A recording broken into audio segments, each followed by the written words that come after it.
A doença de Alzheimer é a principal causa de demência no mundo. A incidência de doença de Alzheimer vem aumentando no mundo todo com o envelhecimento da população e não existem ainda tratamentos altamente eficazes para tratar essa forma de demência. Isso faz com que haja um interesse constante e crescente na compreensão de como que se processa no cérebro das pessoas, durante o processo do envelhecimento, a doença de Alzheimer. Já há praticamente um século se reconheceu inicialmente que no cérebro das pessoas que morrem com o diagnóstico de doença de Alzheimer existe a formação de dois depósitos de um material anômalo que não ocorre no cérebro de pessoas jovens e que receberam o nome de placas senis e emaranhados neurofibrilares. Então são dois tipos de depósitos anormais de proteínas no cérebro das pessoas que acabam desenvolvendo a doença de Alzheimer. Como que se processa a formação desses dois depósitos anormais de proteína no cérebro? Então, já ao longo de décadas, muitos estudos têm desvendado vários desses aspectos celulares e moleculares. Então, a formação das placas senis tem a ver com um processamento de uma proteína que existe normalmente aderida na superfície das nossas células, e no caso da doença de Alzheimer, mais especificamente nos neurônios que formam o cérebro. Essa proteína é chamada de proteína precursora de amiloide. Ela existe na superfície dos neurônios numa quantidade maior no período logo após o nascimento, e a partir daí ela vai diminuindo na sua quantidade ao longo do processo de envelhecimento. Nas idades mais precoces, essa proteína ela pode ser cortada e um fragmento é liberado no lado de fora dos neurônios. Esse fragmento que é liberado no lado de fora dos neurônios tem um efeito protetor dos neurônios, acaba protegendo os neurônios de vários tipos de dano celular que poderiam levar à morte dos neurônios, mas também estimulam o crescimento dos prolongamentos dos neurônios e a formação das sinapses, que são as comunicações entre os neurônios na formação dos diversos circuitos de neurônios que formam o cérebro, que são responsáveis pelo funcionamento do cérebro como um todo. Esse processamento, que é o chamado de processamento normal da proteína precursora de amiloide, ele é desencadeado pela ação de duas enzimas que recebem o nome de alfa-secretase e gama-secretase. Então, nas pessoas mais jovens, o processamento da proteína precursora de amiloide gera fragmentos no lado de fora dos neurônios que têm um efeito protetor de crescimento dos prolongamentos do neurônio, de formação das sinapses, dos contatos dos neurônios e formação dos circuitos, o que é, então, importante para o desenvolvimento e manutenção da estrutura normal e funcionamento normal do cérebro. À medida que a gente vai envelhecendo, começa a ocorrer uma mudança na forma como essa proteína precursora de amiloide é cortada, como que ela é processada. Em vez de ser pela ação da alfa-secretase e gama-secretase, ela é inicialmente exposta a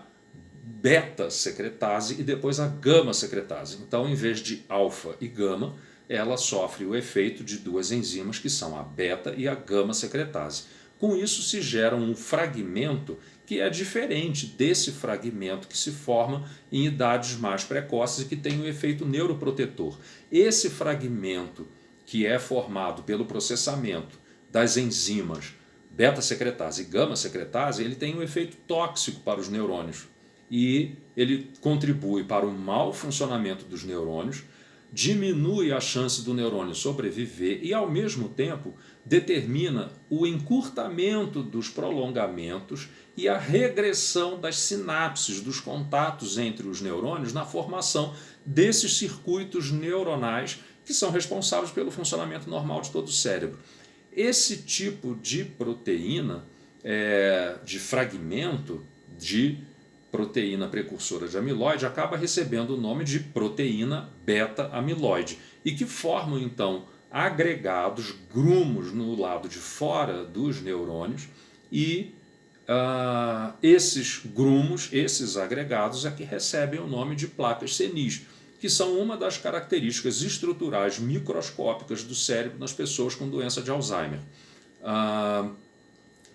Esse processamento dito anômalo da proteína precursora de amiloide, que está relacionado com a formação de proteína beta-amiloide e seus depósitos na forma de agregados que são as placas senis, esses fragmentos podem ser de diversos tamanhos. Os mais comuns são com 40 resíduos de aminoácidos. Aminoácidos são os componentes formadores da estrutura da proteína, e os que têm 42. Os que têm 42 pedacinhos, né, que são os aminoácidos, são as formas mais tóxicas de proteína beta-amiloide. Já as formas que têm 40 resíduos de aminoácido, elas, embora sejam tóxicas, elas estão muito mais relacionadas com uma outra forma de demência, que é a chamada demência vascular, que está relacionada com lesão dos vasos sanguíneos mais fininhos do cérebro, por isso também é conhecida como microangiopatia cerebral. A microangiopatia cerebral pode ser detectada através de exames de imagem do cérebro, como ressonância magnética e tomografia computadorizada, e são a segunda maior causa de demência. Então, a mesma proteína dá origem a dois fragmentos, um relacionado com demência vascular ou microangiopatia cerebral e um outro fragmento que está mais relacionado com a doença de Alzheimer, que é o fragmento com 42 aminoácidos. Mas isso é apenas um dos tipos de depósito de proteína anormal, que são as formadoras da placa senil no cérebro das pessoas com demência. Existe uma outra estrutura que são chamadas de emaranhados neurofibrilares. Esses emaranhados neurofibrilares são formados dentro dos neurônios pela desagregação de uma estrutura, de uma proteína, na verdade, uma estrutura formada pela união de várias proteínas diferentes, que são os microtúbulos. Os microtúbulos têm uma estrutura semelhante, fazendo uma analogia, como se fossem vigas de sustentação de paredes. Então a célula, para manter o seu formato, a sua estrutura, inclusive os neurônios que têm muitos prolongamentos, que muitas vezes têm um tamanho muito maior do que o corpo da própria célula, os prolongamentos às vezes têm milímetros até centímetros de comprimento. Então esses prolongamentos muito finos e muito longos para o tamanho de uma célula, eles são formados justamente pelo crescimento de microtúbulos que formam então essas vigas de sustentação da parede da célula que vão dando direcionamento de prolongamentos da célula. Então, os prolongamentos dos neurônios têm uma quantidade muito grande de microtúbulos, que são proteínas, que é uma estrutura formada pela união de vários tipos de proteína. Uma delas é a chamada proteína tau. A proteína tau, ela tem como função manter agregados no microtúbulo todos esses diferentes tipos de proteína.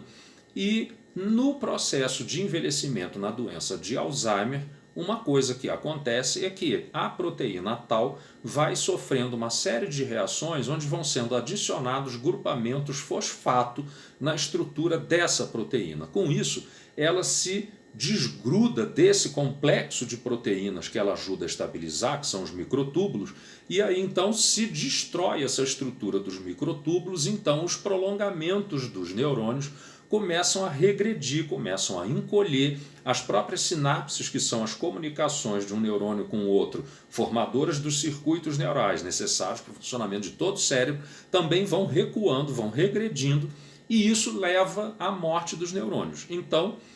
esse resultado da desagregação dos microtúbulos pelo excesso de grupamentos fosfatos na proteína tau gera uma outra estrutura microscopicamente visível, que são os emaranhados neurofibrilares. Então, os emaranhados neurofibrilares são estruturas microscópicas anômalas formadas por uma alteração da estrutura da proteína tau.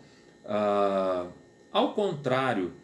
dos depósitos formados da proteína beta-amiloide, que tem uma localização principalmente no córtex cerebral, que é a estrutura mais superficial do cérebro,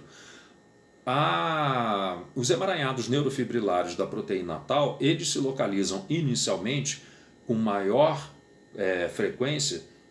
perto, em torno e dentro do hipocampo, que é uma área do cérebro que está mais intimamente relacionada com a formação da memória para fatos recentes e que é a área do cérebro mais afetada inicialmente na doença de Alzheimer. Por isso, as características mais comuns da doença de Alzheimer são decorrentes disso, de uma perda da memória para fatos recentes. Isso, à medida que o tempo vai passando, essa perda da memória recente vai retrocedendo, de maneira que memórias mais antigas, de fatos mais antigos, também vão se perdendo. E aí, então, num estágio mais avançado da doença, a pessoa perde completamente a memória para fatos mais recentes e mesmo fatos que não são muito recentes e se limita a ter o reconhecimento de fatos que são de um passado muito remoto.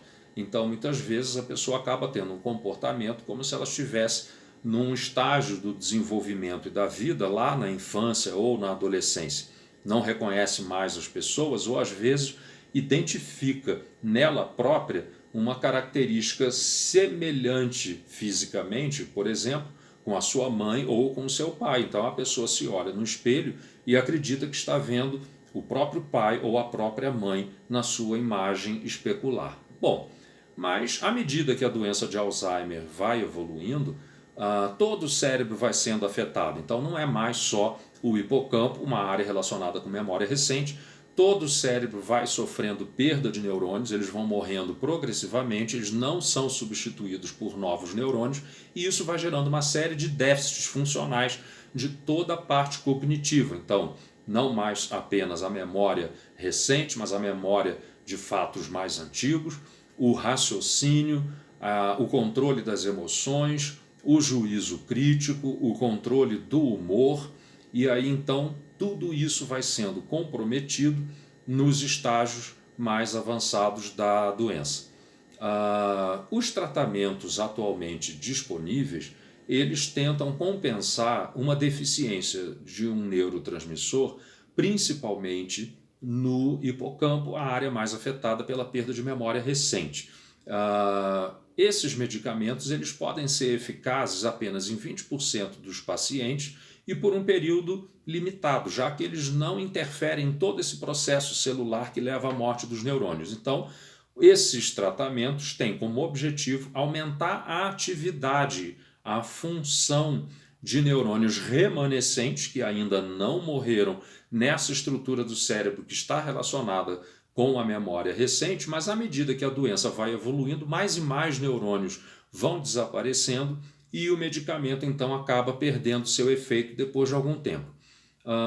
Já se tentou desenvolver na indústria farmacêutica diversos medicamentos que tentam atuar nesses mecanismos supostamente causadores da doença, ou seja, a formação dos depósitos de proteína beta-amiloide e a formação, que são os componentes da placa senil, e a formação dos depósitos de proteína tau alterada, que são os emaranhados neurofibrilares. Praticamente nenhum desses tratamentos, que basicamente consistem em anticorpos monoclonais, que são anticorpos produzidos artificialmente e que são injetados no organismo ou na corrente sanguínea ou no líquido cefalorraquidiano, o líquor, através de punção lombar, e aí então esses anticorpos chegam no cérebro e eles vão justamente se ligar ou à proteína beta-amiloide ainda antes de formar os agregados, os depósitos das placas senis, ou então vão se ligar aos emaranhados neurofibrilares, promovendo a remoção dessas estruturas por parte de células de defesa. Isso, de modo geral, não trouxe nenhum resultado muito significativo. Praticamente nenhum desses medicamentos entrou em comercialização, apenas um deles foi aprovado nos Estados Unidos, depois de uma série de novas análises de resultados que foram obtidos já há vários anos antes, e que mostraram que possivelmente haveria uma diminuição do declínio funcional de pessoas com doença de Alzheimer submetidos a esse tratamento, mas só quando em estágio muito inicial. Então, continua havendo um desafio muito grande de tentar desenvolver novos tratamentos que sejam capazes de bloquear tanto a formação de proteína beta-amiloide, a sua agregação formando as placas senis, e também atuar diminuindo a formação dos emaranhados neurofibrilares de proteína tal alterada.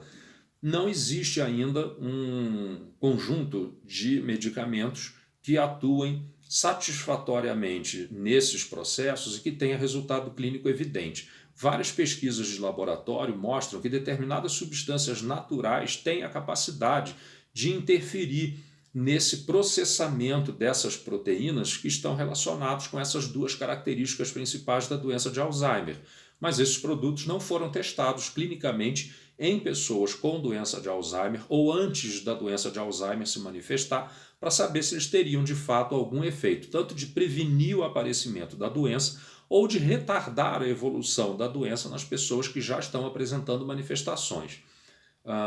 De qualquer maneira, segue o conhecimento evoluindo muito rapidamente nessa área, e é bem provável que nos próximos anos surjam algumas conclusões a respeito de uma série de tratamentos possíveis. Uma das maneiras que a gente tem atualmente de tentar interferir nesse processo é reconhecendo que 97% dos casos de doença de Alzheimer não são de causa genética, mas têm fatores de risco que são conhecidos e que são os fatores de risco para a doença cardiovascular. Todo fator de risco para a doença cardiovascular também é fator de risco para a doença de Alzheimer. Então, o colesterol, especificamente o LDL, acima de determinado limite, a glicose alta, o diabetes tipo 2, o tabagismo, o abuso de álcool, a obesidade e vários outros fatores, a homocisteína elevada, tudo isso pode ser diagnosticado e tratado em pessoas muito antes do desenvolvimento da demência de Alzheimer. Mesmo que as pessoas não tenham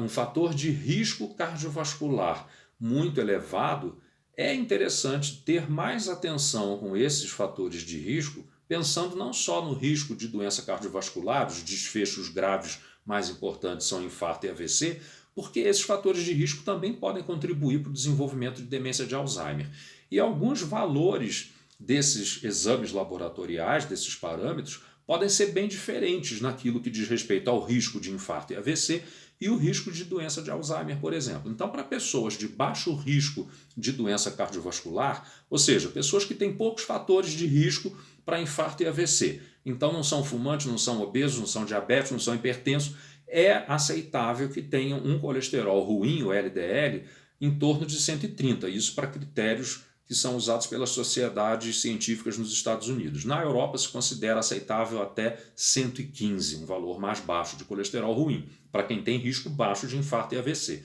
Porém, sabe-se que o colesterol, LDL, colesterol ruim, é um fator de risco importante para a demência de Alzheimer. Mas acontece que os pacientes com doença de Alzheimer têm o colesterol ruim, em média, em torno de 130. Isso indica que, muito provavelmente, o valor aceitável de colesterol LDL para diminuir o risco de demência na velhice não é um valor aceitável para diminuir o risco de infarto e AVC, que é 130, em pessoas de baixo risco de doença cardiovascular. Então é bem provável que nos próximos anos se consiga quantificar qual é o nível aceitável de colesterol ruim, LDL, para diminuir o risco das pessoas desenvolverem demência na velhice, especificamente demência de Alzheimer, mas a demência vascular também leva em conta os mesmos fatores de risco que a demência de Alzheimer.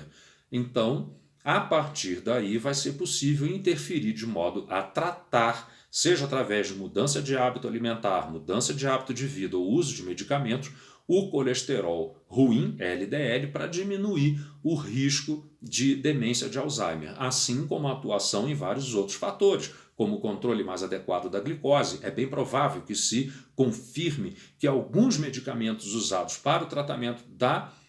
do diabetes, né, da glicose elevada, assim como alguns medicamentos que podem ser usados no tratamento da hipertensão arterial, têm um efeito melhor na prevenção da doença de Alzheimer do que outros medicamentos. Então, a partir